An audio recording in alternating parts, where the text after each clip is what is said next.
Tell someone.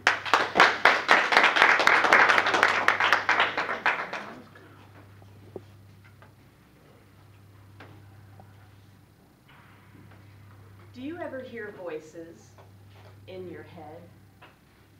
Have you ever felt called to do something, but then you just didn't do it? Maybe right before you fall asleep at night, or when you're in the shower, a creative idea flits through your head and you say, "Not me, how could I do that? That's crazy, it's too hard." I'm here today to encourage you to do two things. Listen to those voices in your head and tell someone about it. Toastmasters, in May of 2013, many of you were there when, as a brand new Toastmaster, I gave my icebreaker speech at the Golden Corral. I gave a 7-minute recap of my life, but I also took a leap forward and shared with you one of my heartfelt goals. I told you that I wanted to start a nonprofit organization to award college scholarships to students with Tourette Syndrome. Why?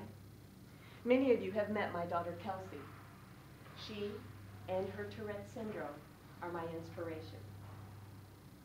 Tourette Syndrome is a neurological disorder discovered in 1885 by Dr. Georges Gilles de la Tourette, a French neurologist.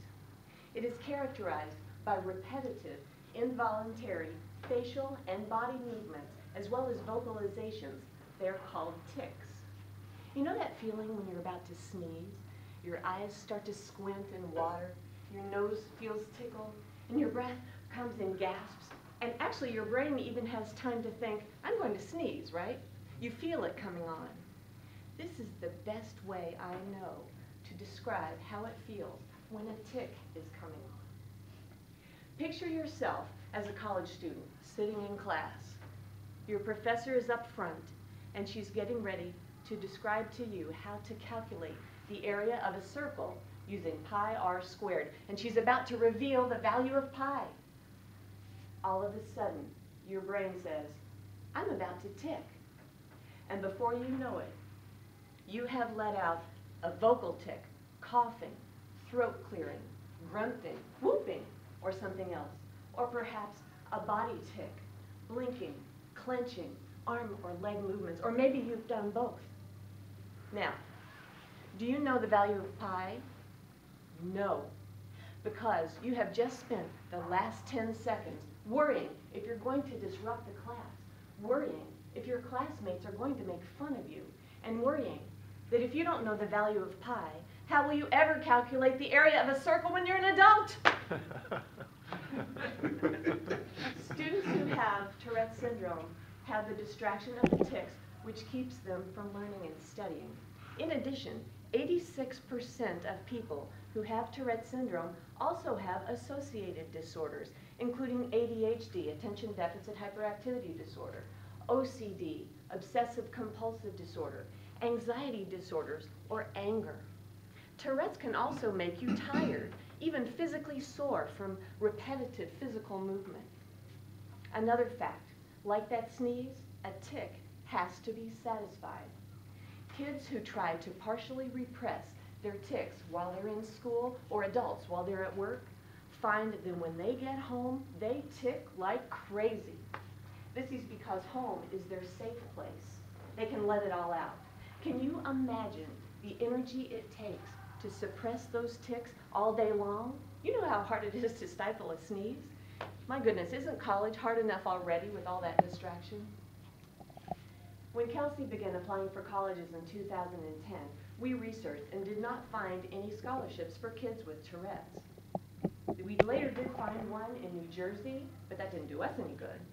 This bothered me, and it bothered her. Toastmasters, this was the voice that was keeping me awake at night.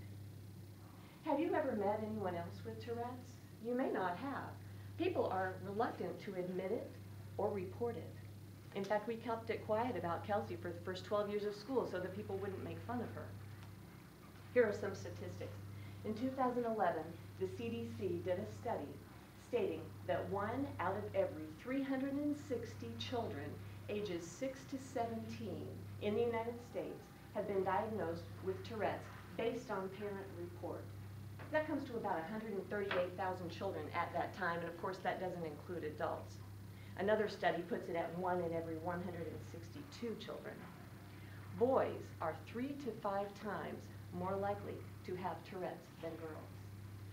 It's prevalent in all ethnicities and races, but it's twice as apparent in a white, non-Hispanic person as in a Hispanic person or a non-Hispanic black person. Coprolalia is the stereotypical Tourette's that you see on TV where someone utters socially inappropriate words or curses. That is present in only 10 to 15% of people with Tourette's. But back to my motivation. Kelsey graduated this year in May of 2014. Can you imagine how proud I was when my daughter walked across the stage during graduation of Florida Gulf Coast University to accept her diploma with a bachelor's degree? I knew what she had been through every day. Trouble focusing, trouble studying, difficulty learning. Can you imagine the joy at our house when she made Dean's List twice in her senior year? Armed with a degree in elementary education, Kelsey volunteered at a camp for Tourette Syndrome kids this past summer. And now, as a 4th grade teacher at St. Joan of Arc Catholic School, she is equipped to help children learn. And as a teacher with Tourette Syndrome, she will provide empathy times 10 for children who need extra support.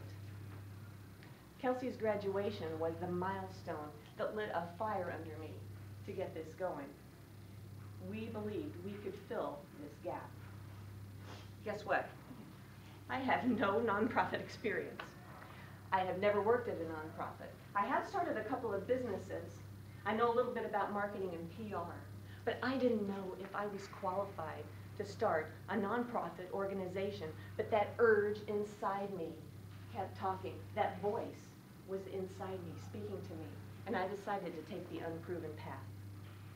I'll spare you the details of the hours upon hours of research that we did, the people we spoke to, the webinars we took, and the laborious applications and IRS filings that we did. Here are the results. On August the 9th, we received our letter of determination announcing our status as a tax-exempt public charity. The name of the organization is the Kelsey B. Diamantis TS Scholarship Family Foundation, Inc. And because that's kind of a mouthful, we did a doing business as name as Dollars for Tic Scholars. At the end of November, we completed our website, dollars, the number 4, ticscholars.org. I brought some business cards today, and if you'll do me the favor in the coming days of checking on my website, that would be great.